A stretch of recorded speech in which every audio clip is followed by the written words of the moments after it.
शारदीय नवरात्रि में आपको ये संकेत साक्षात तब मिलते हैं जब माँ आपके घर में बैठी हो, आप पर कृपा बरसाने वाली हो, आपका कर्ज और आपकी निर्धनता मिटाने वाली हो और आपको संपूर्ण कष्टों से मुक्ति देने वाली हो। तभी ऐसे संकेत प्राप्त होते हैं। भक्तों, जब आपके ऊपर नवदुर्गा की कृपा होती है तो ये संकेत आपको मिलने शुरू हो जाते हैं। भक्तों, इस संकेत से आप पता कर सकते हैं कि माँ दुर्गा आपके साथ में है या फिर नहीं है। ये जानकारी सब आपसे छुपाना चाहते हैं। तो भक्तों, माता रानी अपने होने का एहसास अपने सभी भक्तों को देती है, चाहे उनके छोटे भक्त हो या फिर चाहे बड़े भक्त हो। भक्त को अपने सभी भक्तों को माता रानी अपने होने का एहसास तो कराती ही है। तो भक्तों, इन 10 संकेत से आप पता लगा सकते हैं कि माँ दुर्गा आपके साथ है और ये साफ संकेत बताते हैं कि माता रानी अब आपके घर में आ चुकी है, प्रवेश कर चुकी है। भक्तों, ऐसा माना जाता है कि 9 दिनों तक चलने वाले शारदीय नवरात्रि के दौरान व्यक्ति मानसिक और शारीरिक रूप से मजबूत होता है। मनुष्य की आध्यात्मिक शक्ति और बढ़ जाती है। इस प्रकार लोग इच्छा, क्रोध, अहंकार, ईर्ष्या, लोभ आदि से मुक्त हो जाते हैं और उनका मन और शरीर शुद्ध हो जाता है और उनकी बुद्धि स्वाभाविक रूप से काम करने लगती है। आइए मित्रों, जानते हैं माता रानी अगर साथ में होती है तो वो 10 किस प्रकार के संकेत देती है। थोड़ा इस वीडियो को ध्यान से सुनिएगा। अगर आप भी चाहते हैं कि माता रानी आपकी सभी मनोकामनाओं को पूरी कर दें तो भक्तों, कमेंट बॉक्स में जय माता दी लिखना बिल्कुल भी मत भूलना। अब हम आपको बताते हैं उन संकेतों के बारे में। दोस्तों, जब माता रानी आपके साथ में होती है तो वह आपको 10 संकेत देती है जिससे आप पता लगा सकते हैं कि माता रानी आपकी पूजा और पाठ से प्रसन्न है, माता रानी आपके साथ में है। जब दोस्तों आपको पूजा के दौरान आंसू आने लगे, वैसे दोस्तों हम रोज की पूजा करते हैं लेकिन आंसू नहीं निकलते, लेकिन नवरात्रि के समय जब आप पूजा करें और आंखों में आंसू आने लगे तो समझ जाना माता रानी आपके साथ में है। या फिर अगर आपको पूजा के दौरान ऐसा लगने लगे कि पीछे आपके कोई खड़ा है तो समझ जाना माता रानी आपके साथ में हमेशा आपके साथ है। वह ऊर्जा स्वरूप बनकर आपके साथ खड़ी रहती है। ये प्रथम संकेत है दोस्तों। दूसरा संकेत है कि अगर जुगनू टिमटिमाते हुए आपके कपड़े या फिर शरीर पर चिपक जाते हैं तो दोस्तों, अगर जुगनू टिमटिमाते हुए आपके कपड़े के पास में या फिर शरीर से चिपक जाए तो समझ जाना चाहिए कि माता रानी आपके साथ है। क्योंकि दोस्तों, जुगनू को माता लक्ष्मी और माता रानी का प्रिय भक्त कहा जाता है और ये माता रानी की परम सेविका है। जहाँ पर माता रानी की शक्तियाँ होती है वहाँ पर ये जाकर स्वतः ही चिपक जाते हैं। तो आपके साथ में माता रानी रहेंगे तो आपके शरीर में ये स्वतः ही ऊर्जा शक्ति जागृत हो जाएगी, तो ये आकार में जबरदस्ती चिपकने लगते हैं। भक्तों, तीसरा संकेत है कि रात में अचानक से झटके के साथ आपकी नींद खुल जाए तो समझ जाना माता रानी आपके साथ में है और माता रानी आपको जगाना चाहती है और माता रानी आपको कुछ कहना चाहती है। इसके बाद चौथा संकेत है कि आपके आसपास में अगर इत्र है, लोबान है, धूप है, चमेली है या फिर अन्य पुष्प जो कि आपके घर के आसपास में नहीं पाए जाते हैं लेकिन फिर भी आपको उसकी सुगंध आ रही है तो समझ लेना कि माता रानी आपके पास ही है। माता रानी जब आपके पास में होती है ना दोस्तों, तो लोबान की खुशबू आती है, धूप और चमेली के पुष्प की खुशबू आने लगती है और ऐसे पुष्प की खुशबू आती है मित्रों जिसकी सुगंध हमने कभी नहीं ली, जो हमारे घरों के आसपास में होते ही नहीं है। तो इस संकेत से भी आप पता कर सकते हैं कि माता रानी आपके साथ में है या नहीं है। अब पांचवा संकेत जानते हैं भक्तों।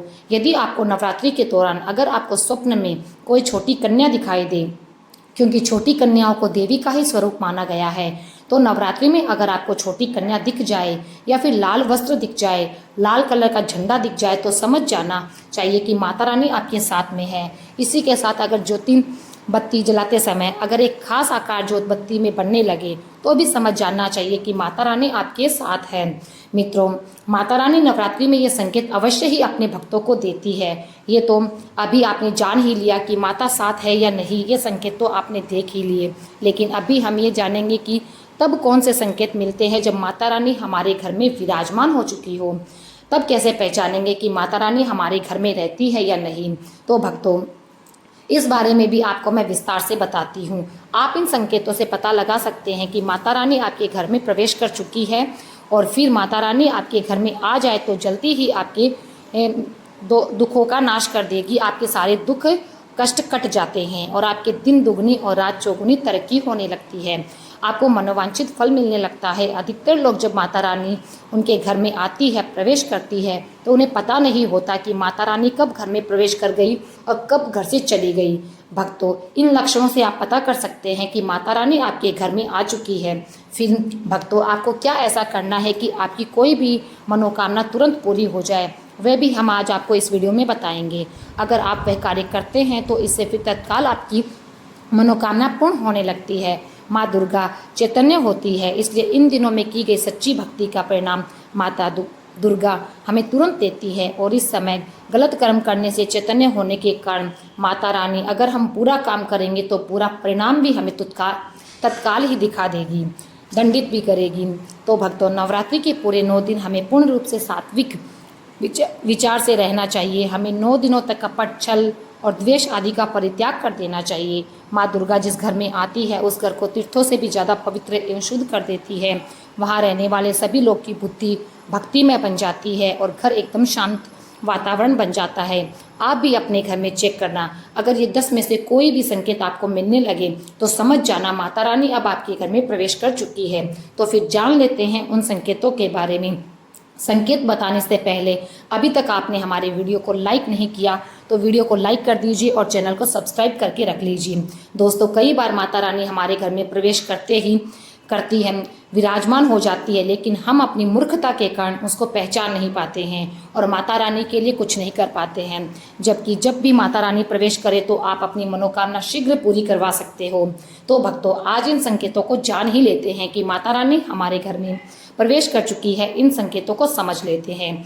ये सब के बारे में विस्तार से बताती हूँ कि कौन कौन से फल फिर प्राप्त होते हैं। अगर आप माता रानी के सच्चे भक्त हैं तो वीडियो को ध्यान से सुनना। और अगर बार बार आपके घर में गौ माता का आना, जिस घर में माँ दुर्गा रहती है उस घर में उनकी बहन कामधेनु उनकी सेवा के लिए, उनके दर्शन के लिए बार बार घर के द्वार पर बिल्कुल आती रहती है और ये घर के इर्द गिर्द ही घूमती रहती है, वहाँ से 9 दिनों तक कहीं नहीं जाती है, तो समझ जाइए कि माता रानी आपके घर में प्रवेश कर चुकी है। भक्तों, दूसरा संकेत मधुमक्खी का घर में आना। मधुमक्खी को माँ दुर्गा की ब्रह्मांडी स्वरूप कहे गए हैं। जिस घर में नवरात्रि में मधुमक्खी आती है तो समझ जाना उस घर में माता रानी आ चुकी है, क्योंकि जो मधुमक्खी है ना, ये माँ दुर्गा के ही स्वरूप कहे गए हैं और ये अपने पूर्ण स्वरूप में दर्शन के लिए अर्थात नवदुर्गा के दर्शन के लिए सेविका बन के आती है। तो समझ जाना आपके घर में माँ दुर्गा आ चुकी है। तीसरा संकेत ये है भक्तों की ज्योति का तीव्र रूप से जलना। जी हाँ भक्तों, अगर आपने अपने घर में माता रानी की प्रसन्नता के लिए, भक्ति प्राप्त करने के लिए ज्योति स्थापित करके रखी है और अगर ज्योति की लो तीव्र गति से चलने लगे तो समझ जाना कि ज्योति के समक्ष स्वयं माता रानी खड़ी है और आपको भी अंतरात्मा से माता रानी के होने का एहसास भी होगा। तो इस संकेत से भी पता कर सकते हैं कि माता रानी आपके घर में प्रवेश कर चुकी है। क्योंकि भक्तों, जब भी ज्योति की लो प्रचंड रूप से जलने लगती है तो वह इसलिए जलती है क्योंकि भक्तों माता रानी और उनकी ऊर्जा से ज्योति की लो बढ़ जाती है। और भक्तों, अगर नवरात्रि में बनना, अगर आपकी दीपक की बत्ती में अचानक से फूल बनने लगे तो समझ जाइए नवदुर्गा माता आपके ऊपर बहुत प्रसन्न है, आपके ऊपर महत्वपूर्ण कृपा से बरसा रही है और माता रानी आपके घर में आ चुकी है। अब आपके सभी दुख कष्टों को दूर करके माता इस लोक से फिर जाएगी, अर्थात आपके घर से जाएगी। 5वां संकेत ये बताते हैं कि बार बार अगर घर में काली चिंटियाँ निकलने लगे, अगर काली चिंटियाँ समूहबद्ध से निकल रही है और रास्ता काट रहे हैं तो समझ जाना माता रानी आ चुकी है, आपके घर में प्रवेश कर चुकी है। मित्रों, 6वां संकेत अचानक घर में मनमोहक सुगंध आने लगे। यदि घर में नवरात्रि के समय में, पूजा पाठ के समय में आपको भजन कीर्तन सुनाई देने लगे, साथ ही मंद मंद खुशबू आने लगे इत्र के जैसी, तो समझ लीजिए कि माता रानी आपके घर में प्रवेश कर चुकी है। नवरात्रि में यदि आपके पूजा स्थान पर ठंडी ठंडी हवा चलने लगे तो समझ जाइए माता रानी आपको संकेत दे रही है कि वो इस घर में आ चुकी है। तो ये संकेत से भी आप पता कर सकते हैं कि माता रानी आपके घर में प्रवेश कर चुकी है। भक्तों, 7वां संकेत, यदि नवरात्रि में किसी भी दिन फटे कपड़े पहने अगर कोई भी याचक आ जाए तो समझ जाइए माता रानी आपके द्वार पर याचक बनकर आई है। नवरात्रि में कोई भी याचक आए तो उसे खाली हाथ मत जाने देना, क्योंकि सब स्वयं माता रानी परीक्षा लेने के लिए हमारे घर में याचक बनकर ही आती है।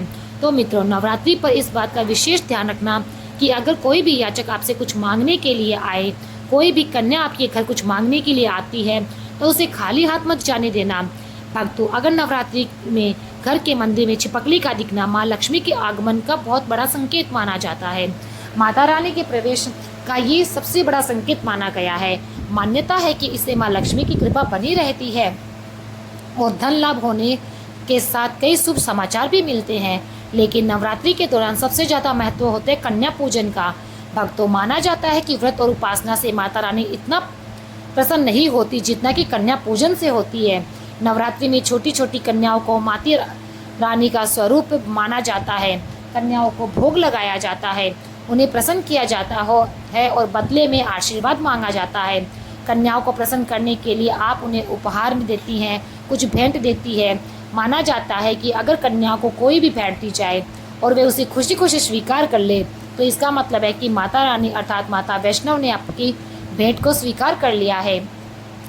जिन पर कन्याएं प्रसन्न होती है तो समझो उन्हें माता रानी का आशीर्वाद मिल गया है और माता रानी की कृपा से उन्हें मुँह मांगा वरदान भी प्राप्त होगा। नवरात्रि में 2 साल से लेकर 10 साल तक की कन्या का पूजन करना विशेषकर माना गया है। अष्टमी अथवा नवमी को कन्याओं के पैर धोकर उन्हें भोजन कराना, उपहार आदि देना श्रेष्ठ माना जाता है। आपके घर में संपन्नता बनी रहती है, साथ में धन की कोई कमी नहीं आती। कन्याओं को कोई सुंदर गिफ्ट दे सकते हैं। शास्त्रों में बताया गया है कि कन्या जितनी खुश होती है माता रानी उतना ही जल्दी फल प्रदान करती है। एक विशेष बात, कन्याओं को कभी भी गिफ्ट के दौरान प्लास्टिक की वस्तुएं ना दें। ऐसे में आप कन्या को चॉकलेट बॉक्स दे सकती है, खूबसूरत कपड़े दे सकती है। याद रहे, काले कपड़े बिल्कुल भी ना दें और ब्लू कपड़े भी ना दें। स्टील के बर्तन भी गिफ्ट के तौर पर दे सकती है। याद रहे कि कन्याओं को लोहे का सामान नहीं देना चाहिए और ना ही प्लास्टिक का देना चाहिए। भक्तों, जब कन्या अपने घर के लिए प्रस्थान करे तो उनके चरण जरूर छूने चाहिए। अपने मन में अपनी प्रार्थना को पूरा करें, सच्चे दिल से अपनी मुराद मांगे, माता रानी अवश्य पूरी करेगी। मित्रों, भक्तों, कमेंट बॉक्स में जय माता दी लिखना बिल्कुल भी ना भूलें।